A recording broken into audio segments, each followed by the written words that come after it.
I'm Ingrid, 26 years old. For years, my parents spread the word to every employer in town that I was a thief. For 2 long years, no one would hire me locally, not due to any lack of skill or credentials. I graduated with a 3.9 GPA in accounting and carried strong recommendations from my professors. None of it mattered. My parents had poisoned every opportunity by labeling me dishonest. My father even remarked, "Maybe now you'll learn some respect." He believed he'd crushed my spirit. He assumed 2 years of constant rejection, 2 years of watching me clean hotel toilets while he smirked, would force me to crawl back home defeated. He had no idea about the envelope. He knew nothing of what my grandmother had quietly arranged 15 years earlier, or why the CEO of Mercer Holdings was patiently waiting for me. Before I go further, if this story resonates with you, please like and subscribe, but only if it truly speaks to you. And if you feel like it, drop a comment sharing where you're watching from and what time it is there. I'd genuinely love to hear from you. Now, let me take you back 2 years, to the moment I uncovered what my own parents had done. From the outside, the Thornton family appeared flawless. My father, Gerald Thornton, ran the largest construction firm in the county. Our elegant 2-story colonial home sat on 3 acres, the garage proudly displaying his Mercedes, my mother's Lexus, and my brother Marcus's BMW, a graduation present for completing business school. My mother, Diane, embodied the perfect devoted wife. Wedgwood china on Sunday tables, weekly fresh flowers from the market, and a public smile that never faltered. Marcus, 4 years my senior, was the undisputed golden child and heir apparent. Groomed since childhood to inherit the company, he turned every endeavor into success. In contrast, everything I attempted faced scrutiny. I learned young that daughters occupied a different role in the Thornton household. When Marcus wanted to study abroad in London, Dad signed the check instantly. 2 years later, when I asked about the same program, he laughed it off. "What for? You'll marry eventually. Save me the expense." So I attended the state university just 40 minutes away, lived at home, and commuted daily. Family dinners revolved entirely around Marcus, his projects, his promotions, his bright future. I stayed at the table's end, passing plates and clearing them, while Dad carved the roast and shared life lessons with his son. "A man builds his legacy through his work," he'd declare, fork aimed at Marcus. Remember that. The fork never once pointed my way. At 16, I overheard words I've never shaken. Their voices drifted from the kitchen as I paused outside the door. "Daughters don't need to achieve," Dad said quietly. "They need to learn how to run a home. Ingrid will marry well. That's her purpose." I stood frozen in the hallway. For the first time, I truly grasped it. In my father's view, I wasn't an individual with ambitions. I was property to be directed. The summer before college, my parents handed me a credit card. "For necessities," Mom explained, sliding it across the table. "Books, supplies, school essentials." Dad nodded from behind his paper. "Don't go overboard, but you're covered." At 18, I was determined to prove my responsibility. I used it precisely as directed. Textbooks for accounting classes, a used laptop from the campus sale, notebooks, a calculator, nothing extravagant. Over 3 months, the total reached $1,200. When the statement arrived, Dad erupted. I can still picture the dining room, the chandelier overhead, Mom's face draining of color as he slammed the bill down. $1,200? He roared, standing, neck veins bulging. "Who gave you permission to spend that much?" "You did," I replied, voice smaller than intended. "You said it was for school supplies." "Necessities, not a spending spree, Gerald," Mom interjected softly. "The books were costly this term. Stay out of it, Diane." His gaze turned icy on me. "You'll repay every single cent or find somewhere else to live." I worked 2 part-time jobs for 8 months, campus library and weekend coffee shop shifts, repaying every dollar, saving receipts, tracking each payment. The financial debt was only part of the price. Those 25 weekly hours forced me to reduce my course load, stretching my degree from 4 years to 6. 2 extra years of tuition Dad refused to support, 2 extra years commuting from home, 2 extra years hearing I was a burden. I thought the ordeal was behind me. I thought he'd let it go. But my father never forgot, and he knew exactly how to wield grudges. That night, Mom found me crying in my room. She sat on my bed's edge, smoothed my hair, and whispered, "Your father only wants you to understand money's value. He loves you. Don't hold anger." I wanted so badly to believe her. That was my error. The one person who ever made me feel truly valued was my grandmother, Margaret Hayes. She wasn't gentle. She'd built a furniture empire from scratch, starting with one showroom in 1972, growing it to 11 locations statewide, then selling everything at 65 and retiring comfortably. Sharp, pragmatic, she noticed what others overlooked, including the dynamics in her daughter's marriage. I spent childhood summers at Grandma Margaret's. Her home carried the scent of lavender and aged books. Before I turned 12, she taught me to read financial statements and explained compound interest through her own portfolios. "Knowledge is freedom, Ingrid," she'd say, tapping her temple. "No one can steal what's in here." She observed my father closely at family events, eyes narrowing when he brushed aside my thoughts, jaw tightening as Marcus received praise while I faded into the background. One afternoon at 15, we sat on her porch watching the garden sunset. Suddenly, she took my hand. "Ingrid," she said softly, "I want you to remember this." Her gaze held unusual gravity. "I've already secured your future. When the moment arrives, you'll understand." "Secured what, Grandma?" She offered a small smile that didn't warm her eyes. "Your father can't control everything. Neither can your mother. Someday you'll need help they won't give you. When that day comes, you'll be ready." I didn't understand what she meant. I was 15. I thought she was being dramatic. 3 years ago, Grandma Margaret passed away. She was 78. I didn't know then that she'd left me something far more valuable than money. She'd left me a way out. I graduated summa cum laude with a degree in accounting, 3.9 GPA, Dean's List every semester. A professor who'd worked at Deloitte wrote me a glowing recommendation letter. For the first time in my life, I had something that belonged to me. Credentials no one could dismiss. The graduation ceremony was on a Saturday in May. I walked across the stage in my cap and gown, diploma in hand, and scanned the crowd for my family. They were there, but they weren't watching me. Dad and Mom flanked Marcus in the third row. He'd driven down to support me, but the three of them were deep in conversation, heads together, laughing about something. When my name was called, only Grandma's empty seat in my heart acknowledged the moment. Afterward, Dad found me outside the auditorium. "Nice job," he said in the tone he used for the mailman. "Listen, I've got a proposition. Come work at the company. We need someone to handle the books." My heart lifted for a second. Maybe he finally saw my value. "The position is unpaid for the first year," he continued. "Consider it an apprenticeship. You'll live at home, help your mother, learn the business. In a few years, when Marcus takes over, you'll be useful." Unpaid? Living at home? Useful to my brother? I took a breath. "I appreciate the offer, Dad, but I'd like to try finding work on my own first. Get some outside experience." His face didn't change, but something behind his eyes went cold. "Fine," he said softly. "Try it your way." He turned and walked back to the car where Mom and Marcus were waiting. None of them looked back. I stood alone in the parking lot, still holding my diploma, and told myself I'd made the right choice. I had no idea that his silence was a declaration of war. The rejection letters started coming within weeks. First, the accounting firm downtown, Miller and Associates. I'd interviewed beautifully. The hiring manager had smiled, shaken my hand, said they'd be in touch soon. 2 days later, we've decided to go with another candidate. I applied to the regional bank next. Same thing. Great interview, warm reception, then silence, followed by a form email.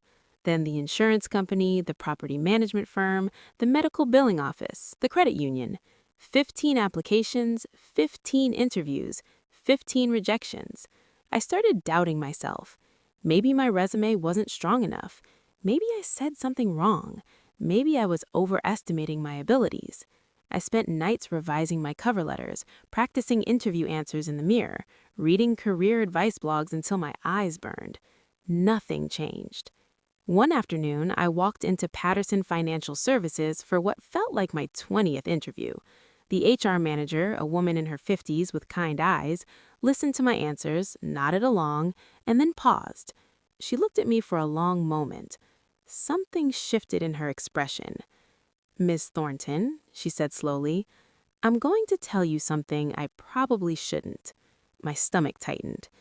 "You seem like a lovely young woman, qualified, professional." She hesitated. "But I think you should talk to your father." "My father? Why?" She pressed her lips together, clearly uncomfortable. "I can't say more than that. Just ask him. Ask him why no one in this town will hire you." She stood, signaling the interview was over. I drove home with my hands shaking on the wheel. A cold certainty was forming in my chest, something I didn't want to believe, but I had to know. That night, I confronted my father, and what he told me changed everything. I found him in his study, sitting behind the mahogany desk he'd imported from England, a glass of scotch sweated on a leather coaster beside him. "Dad, I need to talk to you."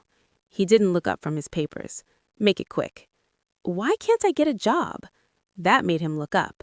A small smile played at the corner of his mouth, and in that moment, I knew. "You called them," I whispered. "You called all of them." He leaned back in his chair, swirling his scotch. "I told them the truth." "What truth? That you're a thief?" He said it casually, like he was discussing the weather. "That you stole $1,200 from your own family? That you can't be trusted with money?" The floor seemed to tilt beneath me. I paid that back.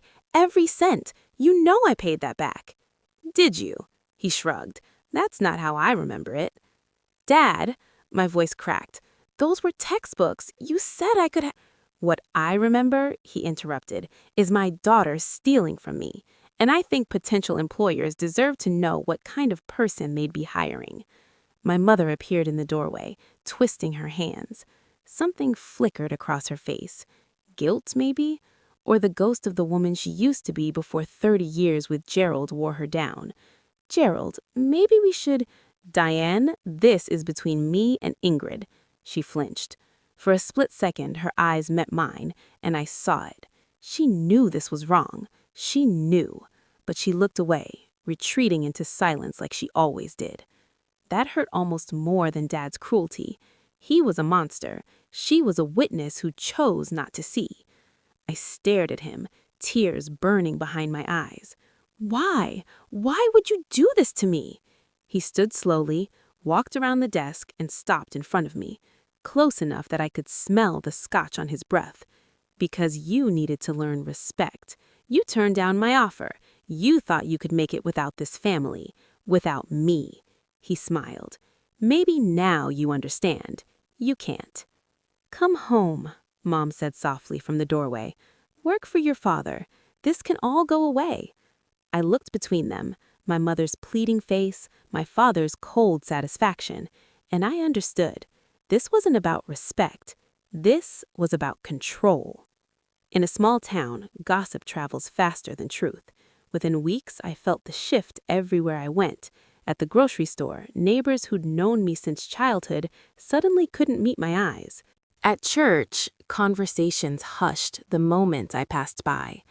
The woman at the dry cleaner, who once inquired warmly about my studies, now treated me like a stranger. Whispers followed me everywhere. "Did you hear about Gerald's daughter? Such a shame. The family's devastated. They tried so hard to help her, you know. She just wouldn't listen." My father had been meticulous. He hadn't merely phoned employers. He had seeded the story throughout his entire network. Golf partners, Chamber of Commerce associates, neighbors at dinner parties. The tale was consistent.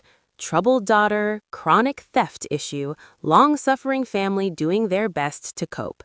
He never fabricated outright lies. He simply offered his version.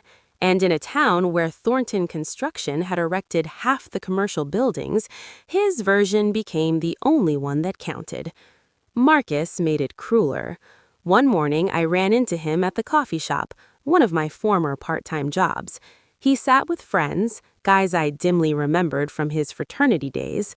"Hey, little sister," he called out, loud enough for the entire room to hear.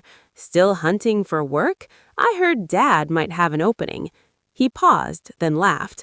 "Oh, wait, you'd probably steal from the register." His friends snickered. I left my untouched coffee on the counter and walked out, cheeks burning. That night at home, I checked my bank account. $3,000 in savings. Rent on my tiny studio was due in 2 weeks. At best, I had 2 months before I'd be completely broke. 2 months before I'd have no choice but to crawl back to my father's house and accept whatever scraps he deigned to offer. I refused to let that happen. I would not. The Willow Inn stood on the outskirts of town, a modest hotel catering mostly to traveling salesmen and families visiting the nearby state park. It wasn't luxurious, but it was hiring. The online listing read, "Housekeeping staff needed. No experience necessary. No references required." I submitted my application at 2 a.m. when the shame felt slightly less raw. 2 days later, I stood in the employee break room completing paperwork. The manager, Linda Crawford, mid-40s, no nonsense, with weary eyes that had clearly witnessed countless hard-luck cases, scanned my application, then looked up at me. "Accounting degree," she said flatly, "3.9 GPA, and you want to clean hotel rooms?" "Yes, ma'am." "Why?" I could have invented a story about seeking hospitality experience, but I was exhausted by lies. I answered, "Because no one else will hire me, and I need to eat." She studied me for a long, quiet moment. I braced myself, wondering if the rumors had reached her, if she'd phone my father for a reference, and this door would slam shut too. Instead, she gave a single nod. "I don't care what people say about you, Miss Thornton. I care whether you show up on time and do the work." She slid a uniform across the desk, pale blue polyester that wrinkled at a glance. "Shift starts at 6 a.m. Don't be late." I took the uniform with unsteady hands. "Thank you," I managed. "We'll see," she replied, almost smiling. Minimum wage, night shifts, scrubbing toilets, changing sheets, while people who once respected me pretended not to notice me in the hallways. But it was honest work, it was survival, and my father could not touch it. 6 months into the housekeeping job, my family chose to dine at the Willow Inn. I no longer believe in coincidences. It was a Friday evening. I was wheeling my supply cart down the service corridor when I heard that unmistakable laugh, my father's booming, self-satisfied bark that I had learned to dread. I froze, pressed against the wall, and peeked around the corner. There they were, being seated in the hotel restaurant, Dad in his charcoal Tom Ford suit, Mom in pearls, Marcus already checking his phone, visibly bored. The hostess guided them to a window table, directly in my line of sight. I should have stayed hidden. I should have switched floors or asked another housekeeper to cover.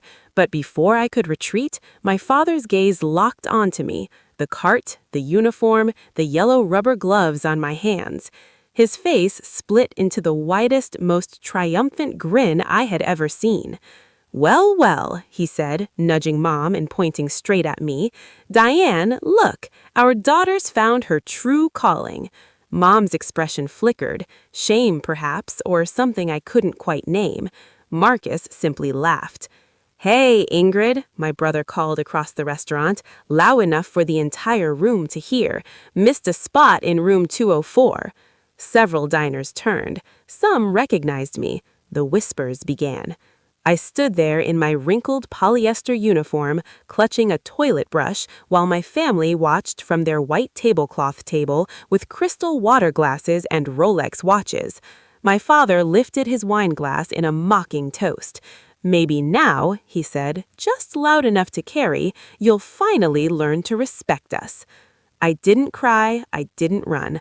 I simply turned and pushed my cart back down the corridor. But something inside me hardened that night. I remembered Grandma's words, "When the time comes, you'll know." I wondered, when? 3 weeks after the restaurant incident, I was sorting through a box of old belongings in my closet, hoping to sell anything of value to cover rent, when I discovered my old phone. The screen was cracked, the battery long dead. I'd upgraded a year earlier and forgotten it existed. On impulse, I plugged it in. The phone hummed awake, notifications poured in, old texts from college friends I'd drifted from, spam emails, and one voicemail from 3 years ago, placed right after Grandma died. I pressed play, heart suddenly racing. "Miss Thornton, this is Walter Henderson from Henderson and Associates law firm. I'm calling regarding the estate of Margaret Hayes. There are documents pertaining to her will that require your attention. Please contact our office at your earliest convenience." The message ended. 2 years. I had missed this call 2 years ago. I remembered that period, the haze of grief after Grandma's funeral. I hadn't been checking voicemails. I assumed her estate was simple. Dad had told us she left everything to charity, with only token gifts for the grandchildren. "Nothing significant," he had said dismissively. "Your grandmother was always sentimental." I believed him. I grabbed my current phone and dialed the law firm. A receptionist answered promptly. "Henderson and Associates, how may I direct your call?" "I'm trying to reach Walter Henderson. He contacted me regarding my grandmother's estate, Margaret Hayes." A brief pause. "I'm sorry, Mr. Henderson retired last year due to health concerns. His cases were reassigned to other attorneys." Another pause, followed by the soft clicking of keys. "I see a notation here. Mr. Henderson attempted to contact you several times. The file indicates those calls went unanswered, and eventually your father, Gerald Thornton, reached out on your behalf and stated you had no interest in pursuing the matter." My blood turned to ice. "What?" "I'm simply reading the notes, ma'am. It states, 'Family representative confirmed beneficiary declined further contact.'" Dad had intercepted everything.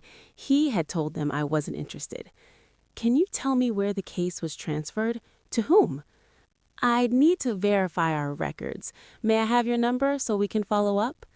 I gave her my contact information, but a quiet instinct warned me the trail had already gone cold.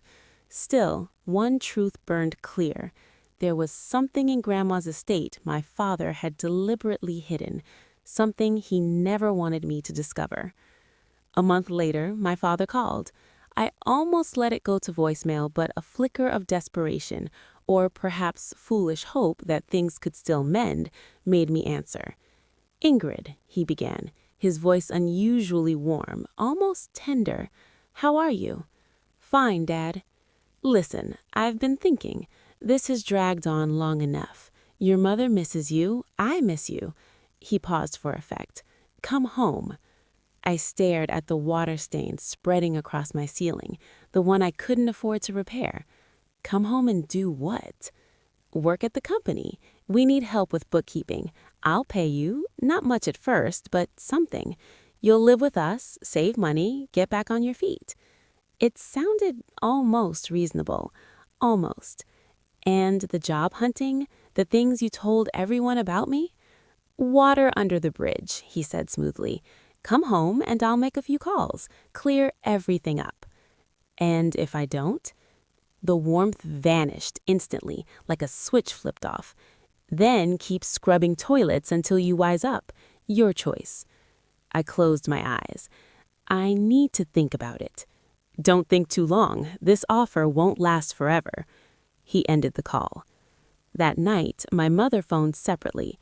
Her voice was soft, almost fragile. "Please, Ingrid, just come home. Stop being so stubborn. Your father only wants what's best for you." "Does he, Mom? Or does he just want to control me?" "That's unfair. He's your father. He loves you in his own way." "His way is destroying my life." Silence stretched. Then she whispered, "You're making this harder than it needs to be." I hung up without goodbye. An hour later, Marcus texted, "Just give up already, sis. You're embarrassing yourself and us." I didn't reply. Instead, I opened my laptop and began applying to jobs far beyond our town, places where the Thornton name carried no weight at all. I had to escape. 2 weeks later, I learned precisely what my father had in store for me. I was working the late shift at the Willow Inn, restocking the second-floor supply closet, when voices floated up through the ventilation ducts, a quirk of the building's poor design I usually tuned out. But then I heard my father's name, followed by mine. I edged closer, pressing my ear to the metal grate. "Perfect timing, Richard," Dad said, jovial and assured. "Your son's ready to settle down. My daughter needs stability.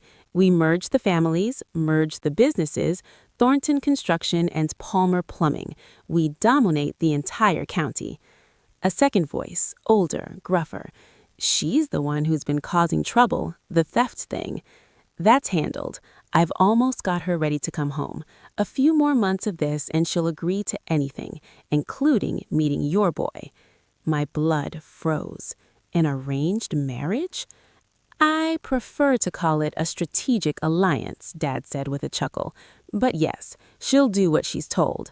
By the time I'm finished, she won't have any other options." The other man laughed. "Gerald, you're a piece of work. All right, let's talk numbers." Their discussion turned to contracts and figures. I didn't hear another word. I slid down the wall until I sat on the closet floor, surrounded by stacks of toilet paper and bottles of bleach, heart slamming against my ribs. He wasn't merely trying to control me, he was planning to trade me for a business merger sealed with his daughter's future. I thought of Grandma Margaret, her quiet warning, her promise that she had prepared something for me. I still didn't know what it was or how to claim it, but one certainty anchored me. I could not remain in this town no matter the cost. I intensified my applications. Chicago, Denver, Atlanta, anywhere distant enough that a small-town construction magnate's rumors couldn't follow. Rejections mounted. Some firms demanded references I couldn't supply. Others questioned the 2-year employment gap. How do you explain that your own father sabotaged your career because you refused to serve as his unpaid assistant? I tried honesty a few times. It backfired. "That sounds like a complicated family situation," one HR manager said diplomatically. Corporate code for "we don't want your drama." After weeks of silence, hope had nearly faded. Then the email arrived. Subject, interview invitation, Mercer Holdings. I read it 3 times before I believed it was real. "Dear Miss Thornton, we have reviewed your application and would like to invite you for an in-person interview at our headquarters. Please note that this interview will be conducted personally by our CEO, Mr. Daniel Mercer. This is an unusual request, but Mr. Mercer has expressed specific interest in meeting with you. Please confirm your availability." Mercer Holdings. I had applied on impulse. They were the largest financial firm across 3 states, far beyond my experience level. I had never expected a reply. And the CEO wanted to meet me personally? That made no sense. CEOs don't interview entry-level accountants. I almost deleted the email, certain it was spam or some twisted prank. But something stopped me. Grandma's voice echoing softly in my mind.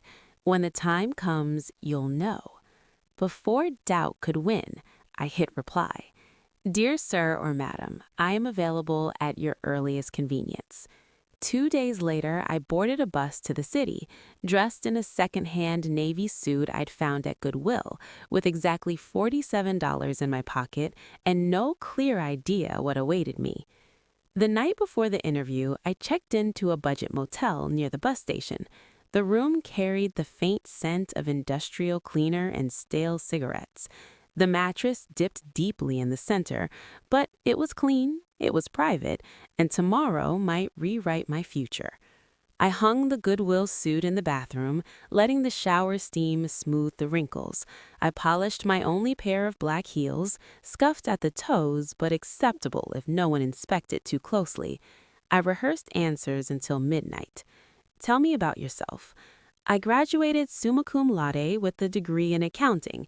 I'm detail-oriented, hardworking, and eager to contribute to a team that prizes integrity. Why Mercer Holdings? Your firm's reputation for ethical financial stewardship aligns with my own values. I want to grow with an organization that does things the right way. Why the 2-year employment gap? I tried 10 different versions. None felt convincing. Linda, my manager at the Willow Inn, had given me the day off without hesitation. Go get your life back, she'd said, pressing a crumpled $20 into my palm. You don't belong here, Ingrid. You never did. I'd cried in the break room. She'd pretended not to notice. Lying in that motel bed, staring at the water-stained ceiling, I thought of Grandma, her quiet promise, the lawyer's call I'd never answered. What had she left me? Why would a CEO insist on meeting me personally? Questions circled like restless birds until sleep finally claimed me. In the morning, I slipped into the second-hand suit, drew a steadying breath, and stepped toward whatever awaited. I didn't know it yet, but Grandma was about to keep her word. Before I tell you what happened inside Mercer Holdings, I want to ask you something. Have you ever been betrayed by the very people who were supposed to protect you? If this story is stirring memories, I'd love to hear about it in the comments. And if you want to know what was inside the envelope my grandmother prepared 15 years ago, stay with me. Don't forget to subscribe so you don't miss what comes next.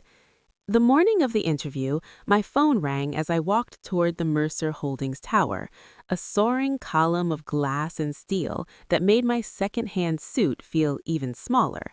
The caller ID read, Dad. My thumb hovered over ignore, but I answered. Ingrid.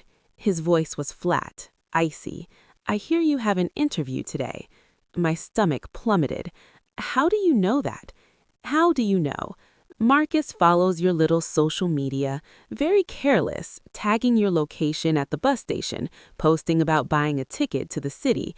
He did some digging, matched it to the financial firms there.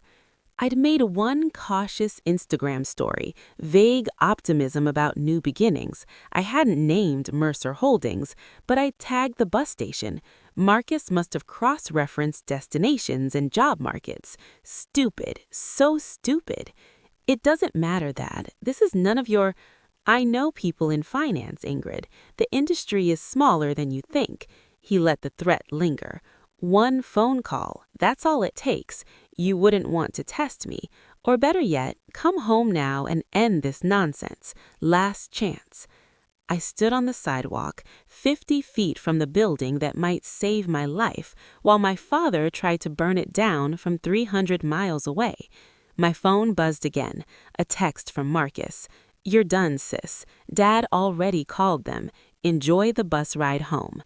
My hands trembled so violently I nearly dropped the phone. I lifted my eyes to the Mercer Tower, 26 floors of mirrored glass catching the morning sun. Perhaps he'd already poisoned this well too. Perhaps I was walking into another rejection, another door slammed shut. But I had come too far to turn back. I silenced my phone, straightened my second-hand suit, and pushed through the revolving doors. Whatever waited inside, I would face it on my feet. The lobby of Mercer Holdings was everything my life was not. Polished marble floors gleamed like dark water. A 3-story atrium held modern sculptures suspended on invisible cables. Men and women in tailored suits moved with purpose toward the elevators, heels clicking in crisp cadence. I approached the reception desk, painfully conscious of my scuffed shoes and thrift store blazer. Ingrid Thornton, I have an interview. The receptionist, blonde, flawless, silk blouse likely worth more than my rent, tapped a few keys, then looked up with an unreadable expression. Yes, Miss Thornton, you're expected. A brief pause. Mr. Mercer will see you personally on the 26th floor. The CEO's office. That's correct. She handed me a visitor badge. Take the private elevator on your left. Her assistant will meet you. I walked toward the elevator in a daze. None of this made sense. CEOs do not interview entry-level accountants. There had to be a mistake, or my father's call had succeeded, and this was some elaborate setup designed to humiliate me. The elevator ascended in near silence. 26 floors passed in what felt like seconds. The doors parted onto a reception area that radiated quiet wealth, original artwork, handcrafted furniture, and floor-to-ceiling windows framing a breathtaking city view. An assistant in a charcoal dress stepped forward. "Miss Thornton, Mr. Mercer is waiting." She guided me down a hallway lined with framed company history photographs and paused at a heavy oak door. "Go right in," she said, her tone carrying an unexpected gentleness. "He's been expecting you for a long time." Expecting me? I pushed open the door, and everything I thought I understood about my life unraveled. He was older than I'd pictured. Early 50s, silver threading his temples, the kind of face that belongs on the covers of financial magazines. His suit was flawless, tailored to perfection. His office alone dwarfed my entire apartment. But what struck me deepest was the way he looked at me, not as a job applicant, but as someone he had been expecting, patiently, for years. "Miss Thornton," he said, voice warm and steady, "please sit down." I lowered myself into the leather chair opposite his desk, heart pounding so hard I could feel it in my throat. "Mr. Mercer, I'm not sure why." He raised a hand gently. "Before we begin, I need to give you something." He crossed to a vintage Mosler safe embedded in the wall, polished brass, gleaming like it had been waiting decades for this moment. He entered the combination with practiced ease and withdrew a single yellowed envelope. I couldn't breathe. The envelope was thick, sealed with wax that had darkened to amber over time. In Grandma's unmistakable handwriting, across the front, "Only to be opened when Margaret Hayes has passed away and her granddaughter Ingrid Thornton comes for an interview at Mercer Holdings." Beneath it, a date from 15 years ago. I had been 11. "Your grandmother," Daniel said quietly, placing it in my trembling hands, "was the first person who ever truly believed in me. 20 years earlier," he explained, he had been a nobody, a young man with nothing but a business plan and endless rejections from every bank in the state. Margaret Hayes had written him a check for $200,000. No questions, no collateral, just faith. She made me promise one thing. Someday, a young woman named Ingrid Thornton will need a job. She might apply here. When she does, and she will, give her this envelope. He had set a flag in the HR system 15 years ago. My name, my social security number. The instant my application arrived, he had been notified. 15 years. He had waited 15 years for an application that might never have come. Tears blurred everything. Grandma had known. 15 years ago, she had known. My hands shook as I broke the wax seal. Daniel stepped back, giving me space. The office fell silent except for the faint rustle of aged paper. Inside lay 3 items. First, a letter on cream stationery, pages filled with Grandma's elegant, flowing script. Second, an official, notarized certificate bearing the Mercer Holdings logo and a date from 20 years earlier. I scanned the text. The room seemed to tilt. Certificate of stock ownership. Ingrid Marie Thornton, 8% founding stake, Mercer Holdings, LLC. I read it again, then a third time. "I don't understand," I whispered. Daniel drew a chair beside me. "When your grandmother invested, she didn't want the shares in her name. She placed them in an irrevocable trust for you, her 6-year-old granddaughter at the time, legally and permanently yours." "But why didn't anyone tell me?"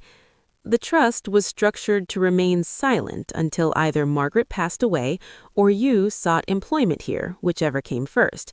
She designed it that way." He paused. "She wanted to ensure no one could take it from you. Not even your father.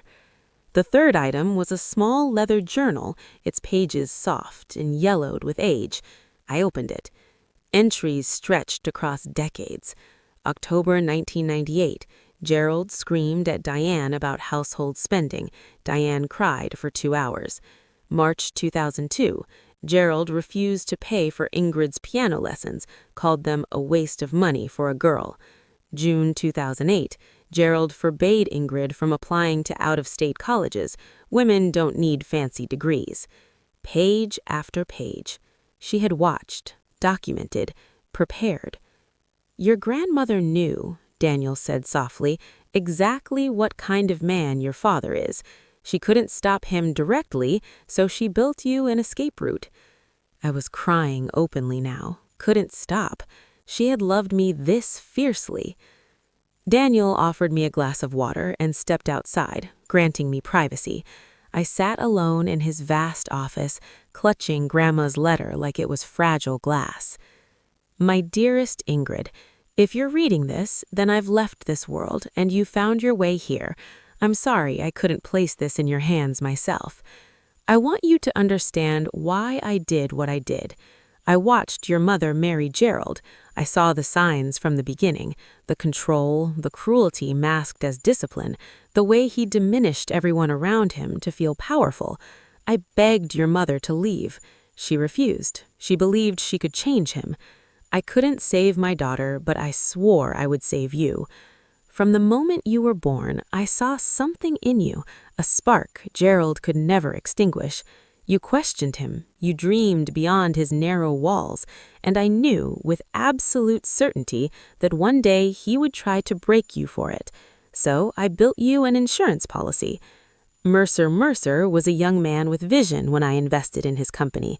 I placed those shares in your name because I knew that Gerald would one day try to trap you, and I wanted you to have a door he could never close. By now, those shares are worth more than enough to build the life you choose. Use them wisely. Build something that belongs entirely to you. And remember this, sweet girl, you don't owe anyone your obedience, not even family. Especially family that treats love like a leash. I'm so proud of the woman you've become. Even if I can't see it with my eyes, I know it in my heart. Live free, Ingrid. That's all I ever wanted for you. All my love, forever, Grandma. I pressed the letter to my chest and let the tears come. When Daniel returned, I had mostly composed myself. My eyes were red, mascara streaked, but something inside me felt lighter, unburdened for the first time in years. I have to tell you something, he said, settling back into his chair. Your father called me this morning. I went cold. What did he say? The same thing he's apparently told everyone else, that you're a thief, that you stole from your family, that I shouldn't trust you with anything. Daniel's expression stayed calm, but a quiet flash crossed his eyes, something between amusement and resolve. He was very confident, very persuasive. And you? I asked, barely breathing. I listened. He folded his hands on the desk. Then I looked at the journal your grandmother left, the detailed record of his behavior spanning 30 years. He met my gaze directly. And then I looked at the certificate that proves you own 8% of my company. I stared at him, stunned. Miss Thornton, Ingrid, your father just tried to slander a shareholder of Mercer Holdings, one of our founding stakeholders, in fact. A small, knowing smile touched his lips. I don't think he's accustomed to miscalculating quite so badly. He doesn't know, I whispered. About the shares, about any of this. No, your grandmother was meticulous. The trust was sealed. Your name never appears in public filings. It's held through a discrete legal entity. There was no path for him to discover it. So, when he called you this morning, he was attempting to sabotage someone who, on paper, is technically one of my bosses. Daniel leaned back in his chair, amusement flickering in his eyes. I have to admit, I've never experienced anything quite like it.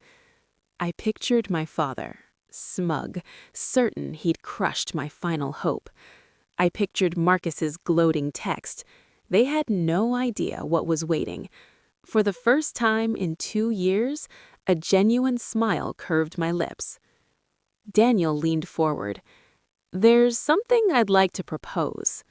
I wiped my eyes, still clutching Grandma's letter like a lifeline. "I'm listening." Next week, Mercer Holdings hosts its annual charity gala, our largest event of the year. Clients, investors, community leaders.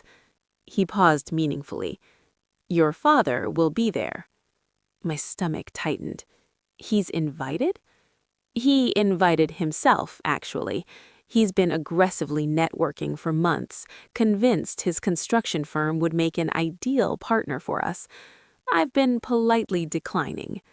"So what are you proposing?" "I'd like to introduce you at the gala as our new senior financial analyst, a role you're more than qualified for, and as a founding shareholder of the company." He watched my reaction carefully. "Your father will be in the room when he learns who you really are." I stayed quiet for a long moment. Part of me wanted to say yes instantly, to imagine Gerald's face the second he realized the daughter he'd tried to erase now owned a meaningful piece of the firm he'd been chasing. But another part hesitated. "I don't want revenge," I said slowly. "I don't want to humiliate him just to watch him suffer. I don't want that to be who I am." Daniel nodded, unsurprised. "Your grandmother told me you'd say exactly that." His smile softened. "This isn't about revenge, Ingrid. It's about truth. For 2 years you've been labeled a thief, a failure, a disgrace, because no one has challenged the narrative your father controls." He rose and walked to the window, looking out over the city. "The gala isn't about hurting him. It's about stepping into the light. Let people see who you truly are. Let his lies collapse under their own weight." I thought it over. Then I said simply, "Yes." Can you imagine what that gala will be like? My father spent 2 years dismantling my reputation, certain he'd won. He has no clue that my grandmother prepared for this exact moment 15 years ago. If you're watching this and know someone trapped in a controlling family, someone who's been made to feel small, worthless, broken, please share this video with them. And if you're still here with me, drop Team Ingrid in the comments. I want to know who's standing with me. The Grand Meridian Hotel looked like it had been lifted from a film set. Crystal chandeliers cascaded from 30-foot ceilings. A live jazz quartet played softly in the corner. Waiters in white gloves glided through the crowd with champagne flutes and delicate canapes. The guest list was a regional power roster: executives, politicians, philanthropists, old money mingling with new. I watched from a private room upstairs, waiting for my cue. The Mercer Holdings PR team had dressed me carefully, nothing flashy. A simple navy sheath by Oscar de la Renta, elegant, understated, quietly commanding. Pearl earrings, hair swept into a sleek chignon. I looked professional, capable. I did not look like someone who had been scrubbing hotel toilets 3 days earlier. Through the one-way glass, I spotted my family arriving. Gerald entered first, chest thrust forward, scanning the room as though he already owned a corner of it. His charcoal Armani suit probably cost what I used to earn in 3 months at the Willow Inn. Mom followed in Chanel, wearing her flawless public smile. Marcus trailed behind, already checking his phone, bored. They didn't belong here, but they believed they did. I watched my father work the room. Handshakes, too loud laughter, positioning himself for maximum visibility. He kept glancing toward Daniel, angling for the construction contract he'd been pursuing so desperately. He had no idea that in 20 minutes, everything would change. "Ready?" Daniel's assistant appeared at my side. I drew a steady breath and touched Grandma's letter folded inside my clutch. Ready. Mr. Mercer will introduce you after his opening remarks. You'll enter through the side door. She studied my face for a moment. For what it's worth, everyone in this company knows what your father did, what he tried to do. We're glad you're here. My throat tightened. Thank you. She nodded and slipped away. I stood alone, gazing down at the glittering crowd, counting the minutes until I could finally step into the truth. I couldn't hear their words from my vantage point, but I could read the scene like a silent film. Gerald had cornered Daniel near the bar. My father leaned in, all practiced charm and broad gestures. Daniel stood with hands clasped behind his back, expression neutral, offering only occasional nods. Then Rachel, the chief operating officer, easily recognizable from the company website, joined them. She asked Gerald something. He lit up, puffing out even more. I watched his body language shift. He began talking about his family, his golden son, the heir apparent, perfect Marcus. Then his face darkened slightly. He was talking about someone else now. Me. Rachel's polite interest turned to confusion. She glanced at Daniel. Daniel said something brief in return. Gerald laughed, that hollow, overconfident bark of a man who believed he was winning. He was recounting his favorite story, the troubled daughter, the thief, the family disappointment. Rachel's discomfort was visible. She excused herself quickly, slipping away into the crowd. But Gerald kept talking to Daniel, kept spinning the tale he'd perfected over 2 years. Mom stood nearby, nodding along like the ever-supportive wife. Marcus lingered at the bar, flirting with someone's daughter, completely oblivious. They had no idea the ground beneath them was about to vanish. The ballroom was utterly silent. 200 people, executives, politicians, philanthropists, stood frozen, staring at my father as he heaved for breath, having just bellowed that I deserved to scrub toilets for the crime of disobeying him. I stepped forward to the microphone. My voice came out steady, calm. I didn't come here tonight to humiliate anyone, I said. I didn't come for revenge. Gerald glared, but the fire in him had burned out. He had spent all his ammunition.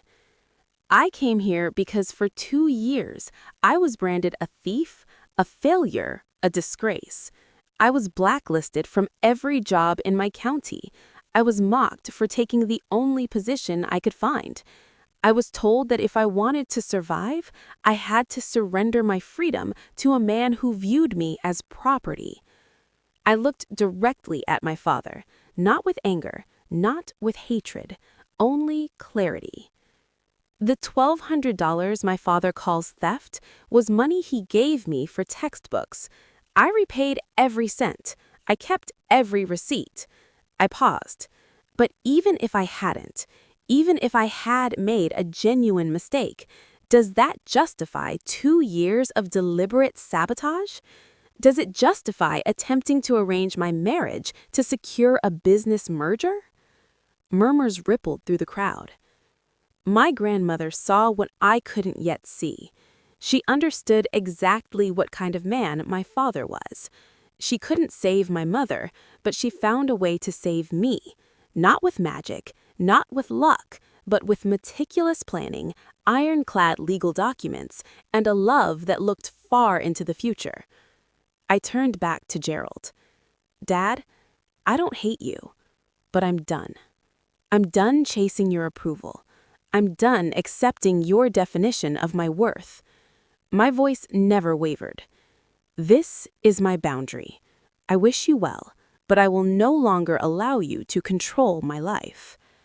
I stepped back from the microphone.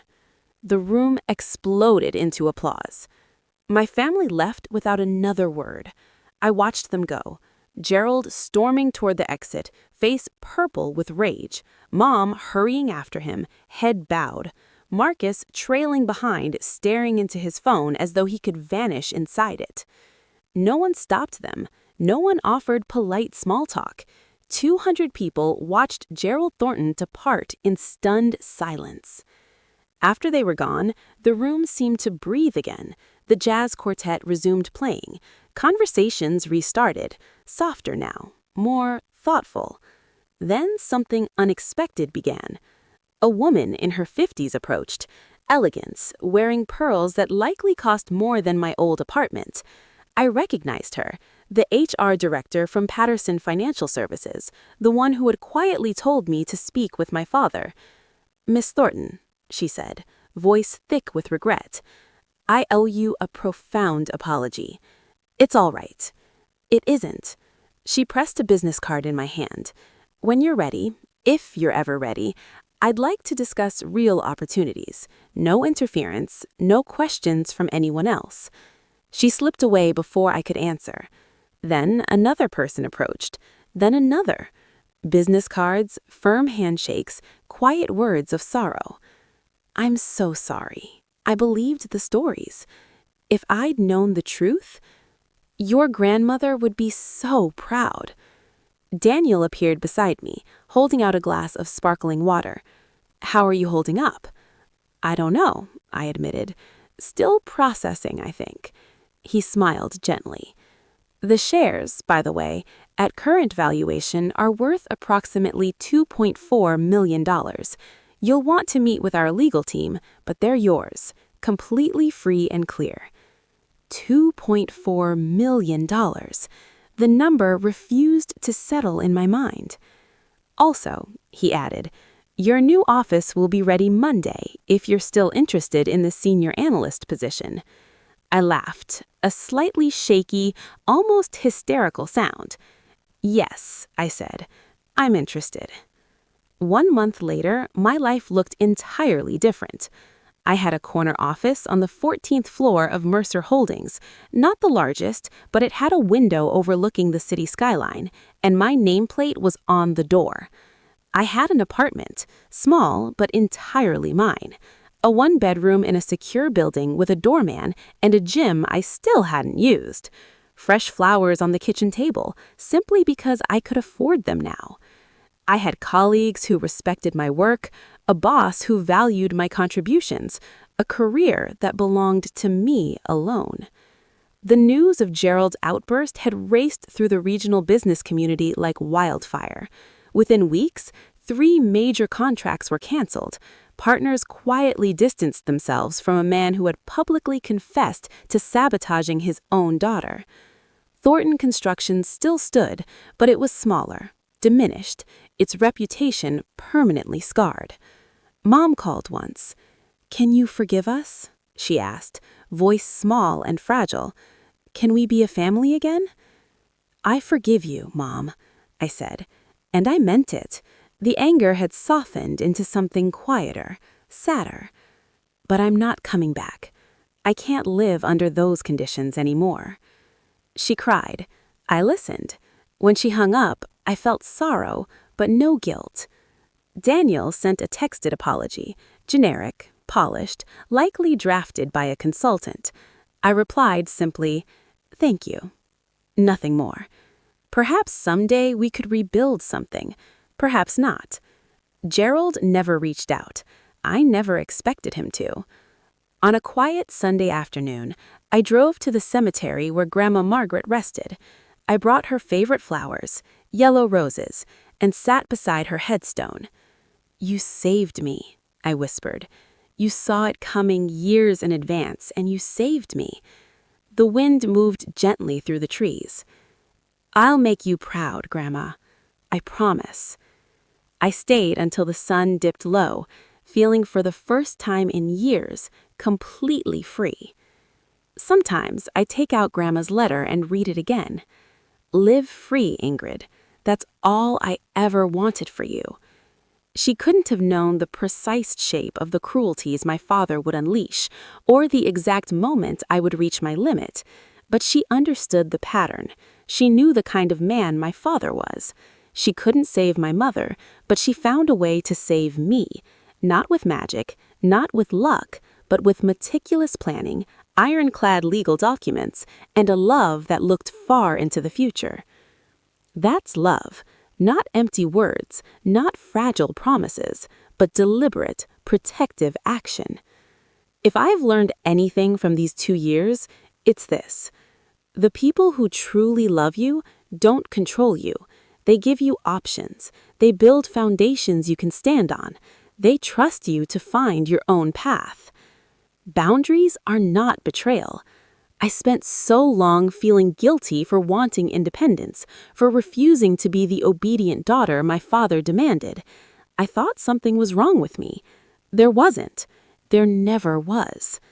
Setting boundaries with toxic family isn't cruelty. It's survival. It's self-respect. It's the first step towards a life that truly belongs to you.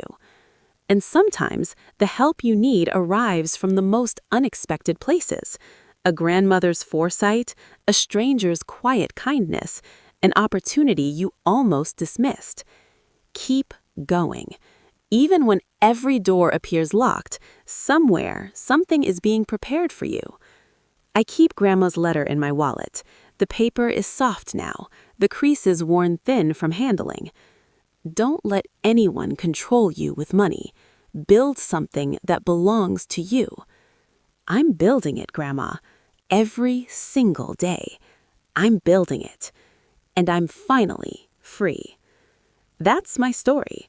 No magic, no last-second fairy godmother, just a grandmother who loved me enough to plan ahead, and a granddaughter who kept walking even when the path looked hopeless. If you're watching this and you're trapped in a controlling family, if you've been made to feel worthless by the very people who should have protected you, please hear me. It can get better. You can get out. You may have to build your own door, but it's possible. Thank you for staying with me until the end. If this story touched you, share it with someone who needs to hear it. Subscribe and hit the bell for more stories like this. Check the description for the next video. I think you'll like it. Take care of yourself. You deserve to be free.